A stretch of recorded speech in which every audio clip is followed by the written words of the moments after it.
Hello there everybody, this is Hankster's Hot Rods. I am John and today we're going to go over this car that I'm standing beside. This is a 1972 Plymouth Duster.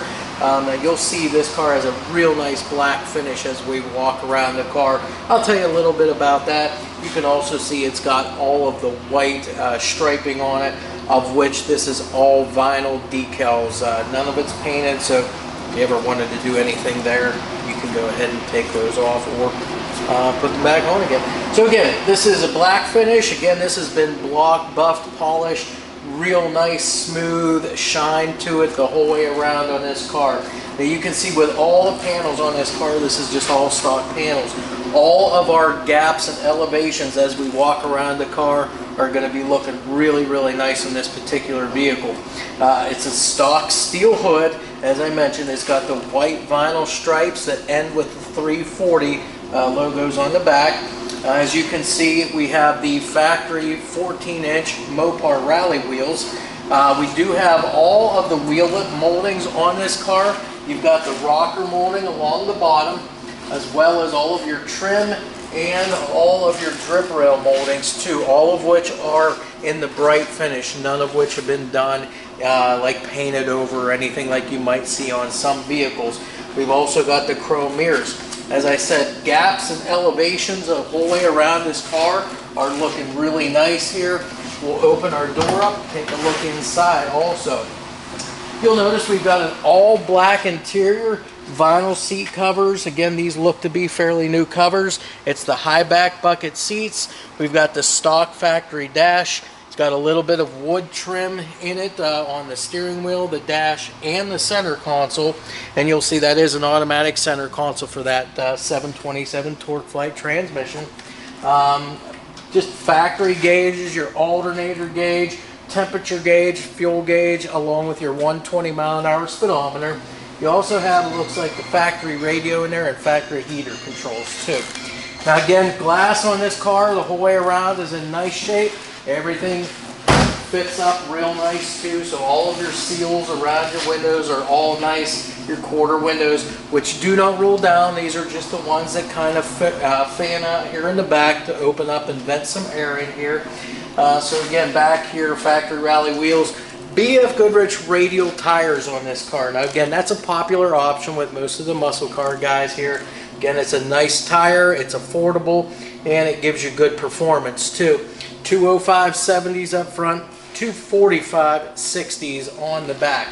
As we work our way around the back of the car, the trunk lid, you can see how nice that trunk lid fits. And on these cars, these are a big trunk lid, so when you get these lined up and looking good, it really completes the look of the car. Your rear window, again, glass is in good shape. There's no chips or cracks in it. The molding, the bright work around it, same thing. It's in good shape. You don't see any dents. It's nice and straight the whole way around. Rear bumper, the chrome on it looks great. And your white stripe here, again, I believe this is all fairly new stuff, but again, it's all vinyl. Got your Duster 340 right here in the center of it. Again, taillight lenses too. Those are in good shape. I don't see any chips or cracks in any of those. The bezels around them, those are in good condition too.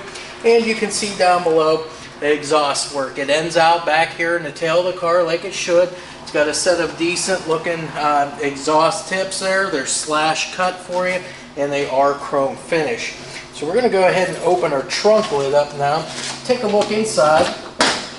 As you can see, trunk lock works. When we put the trunk lid up, the springs hold it up as they should.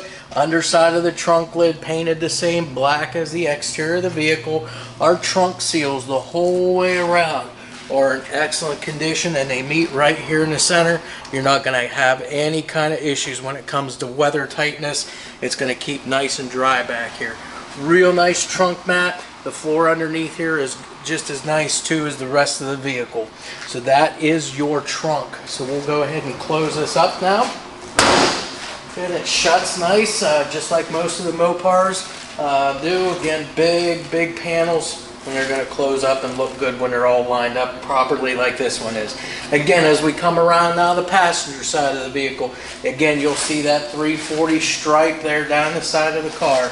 Our side marker light lenses, Those are all in great shape. Again, you see all the wheelet moldings, the bright work on the car. Passenger door, you can see the gaps on that, both on the rear as well as up here on the front. Gaps are very uniform front to back, and again, elevations nice and straight. The sides of this car is nice and straight too. You don't see any waviness whatsoever. You'll also see the glass on the passenger side. Now, no chips or cracks on this side either. All of your bright work, rain gutters, all look really nice on this car. We'll open up the door, take a look inside from the passenger side. Now, again, you see nice black carpeting, those vinyl seat covers, the center, the dash there, and the center console, all in good condition on this car, and even the door panels. Again, these armrests, a little bit older, but and you can see a little bit of wear, but again, this car is a driver. You can take it out, you can enjoy this car, and you don't have to be so concerned about things. As you shut the door, again, it shuts very nice, good, solid thud when you close them. And again, you don't see any panels hanging out. They close up nice and even the whole way around. And now the front end of the car. See a nice chrome front bumper here. The grille is all intact here, as it should be. Headlights are just your traditional sealed beam headlights. So you've got both your low beam and your high beams there, right there in one unit. Got the Plymouth up here on the hood. As I said, this is all steel, and this is your stock factory hood right here. So I'm going to go reach in here. This has the hood release on the inside. We're going to pull that, and then we'll get to talk a little bit about the engine and the drive line in this car. So as we raise this up, as I said, those 340 stripes, really not what's in this car. This is actually a 360 cubic inch Mopar crate engine. As you can see, it's got the Mopar Performance black crinkle finish on the air cleaner as well as on the valve covers. It's just a real nice old school hot rod looking way of doing things. You can see an Edelbrock Performer RPM aluminum intake there. And then on top of that, you've got a Quickfuel 750 CFM carburetor that's going to help deliver the fuel and the air to the motor that it needs.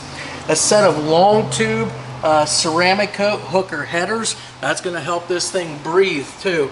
And those are going to exit out through a set of full dual exhaust with a set of Flowmaster-like mufflers on the back, and then again, as we just saw, the tailpipes out the rear of the car. Now for your ignition system, we've got an MSD distributor here with a Blaster 2 coil, and they're completed off with a set of MSD 8.5mm plug wires as well. For cooling, you've got your stock style radiator here. It does have a shroud on it, a 7-blade aluminum fan there too to help cool things down and keep it cool. Other than that, for underneath the hood, we do have the fender tag here, so it's going to have all your codes laid out here for all you Mopar guys that want to check that out. We'll have a photo of that on the website there you can look at. It's a power steering car. It is manual brake though, 4-wheel drum brakes, but everything's done up nice, stops real nice too. Now behind this engine, we've got the automatic transmission. It's the Torqueflite 727 transmission. And then that is all finished off with the rear end, which is an 8 3/4 Mopar rear, 373 gear in there, and it is a POSI unit back there. That essentially is pretty much everything there is about this car. As always, we're going to get it on our lift for you next. Take a look at the underside there before we fire it up and let you see what it sounds like. Alright, so we've got our 72 Plymouth Duster here up on the lift so we can go over all the various things, steering, suspension, floors, all the running gear underneath here for you. So starting up here at the front of the vehicle, of course, steering and suspension. So a Mopar car, as you would normally have, you're going to have the strut rod front suspension. So you've got your strut rods going to the front here. Torsion bar front suspension as well. So you do have the torsion bars in here. All the bushings, all the mounting locations and everything all looks to be really good on this car. You also have the front sway bar here to tie the two front corners together, help with cornering and handling on this vehicle. As far as the rest of the suspension though, Upper and lower control arms are all going to be just your stock standard components up front. Steering is just all standard here. It is a power steering car though. Manual brakes, and it's four-wheel drums. So again, you're going to have the drums all four corners. Now as far as the drive line, and again, I'm just kind of working my way front to back on this car. Drive line, we have a 360 cubic inch Mopar engine here, backed up by the Torqueflite 727 automatic transmission. Now, as far as the pan on the motor and on the transmission, I'm looking at those and I can clearly tell you I do not see any leaks or drips around those two pans. The transmission cross member here, it's all intact, nice and straight. And again, your rubber bushing that's in here, that is in good condition, supporting that tail shaft. Now you have your drive shaft here. This is a balanced unit, so that's going to help eliminate a lot of your vibrations that you might have in the drive line. And then you've got your rear end. Now this is the 8 3/4 Mopar rear. This has the 373 gear in it, and this is a POSI unit. As far as the rear suspension goes, as you can see, we've got multi-leaf rear suspension. We have a set of air shocks here also, so you can set the ride height a little bit using that to adjust with. Also, you can stiffen it or soften it up a little wee bit if you'd like. But again, all of that is in good shape. All of your mounting hardware and so forth is all in great condition. You've got your fuel tank back here. Again, it looks to be good. And then as far as the trunk floor that we can see from underneath here, of course you see the spare tire provision back here, and that all looks to be good. Now as far as the floors go, you can see from front to back on this thing, we've got just a nice, just a thin coating of the undercoating. That's what was there when we got the car. You can tell that the floors are all solid. They are the correct metal. You can see all the stamping markings in them. All of the rubber drain plugs and so forth are all where they need to be on this car. And all of the structural, framework underneath here is all good and straight, square. Again, no holes to speak of underneath here. It looks really, really good. The emergency brake, that's all hooked up. All of your cables are present from front all the way back to the drums on the rear of the car. So all of that's in good shape. Fuel lines, brake lines are all tacked up along the sides here. And again, those are all in good condition. The other thing we'll mention while this is up on the lift is the wheels and the tires. So again, we've got 14-inch factory Mopar rally wheels, complete with the trim rings and the centers on them. And then as far as tires, a popular option with all the muscle car guys, obviously is the BFGoodrich Radial TA tire. Good tire, nice tread pattern on it, looks good on these older cars. We do have a set of 205 70s up front and 245 60s on the back. Again, as I said, 14-inch wheels front and rear. The only other thing is the exhaust work. You can see here dual exhaust. It's got the long tube headers up front, nice dual exhaust all the way back. You can see these are, looks to be like a Flowmaster style muffler here. They are all hung up with the correct hangers and so forth. And then we do have it completed with the tailpipes and a set of chrome exhaust tips slash cut on the end to finish those out, exiting out the rear of the car as they should. So that's pretty much it for underneath the car. We're going to let it down off the lift now, and we'll get a shot of this thing running. That way you get to hear what it sounds like.